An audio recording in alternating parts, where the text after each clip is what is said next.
Herkese merhaba arkadaşlar, kanalıma hoş geldiniz. Yepyeni bir videoyla karşınızdayım. Arkadaşlar, bugünkü videomuzda Türkiye'nin güzeller güzeli Demet Özdemir'den yepyeni görüntüler geldi. Ben de bu görüntüleri sizler için YouTube kanalımda video halinde sunuyorum arkadaşlar. Umarım beğenirsiniz.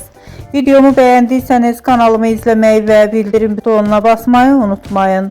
Şimdilik benden bu kadar olsun. Yeni videomuzda görüşmek üzere. Hoşça kalın.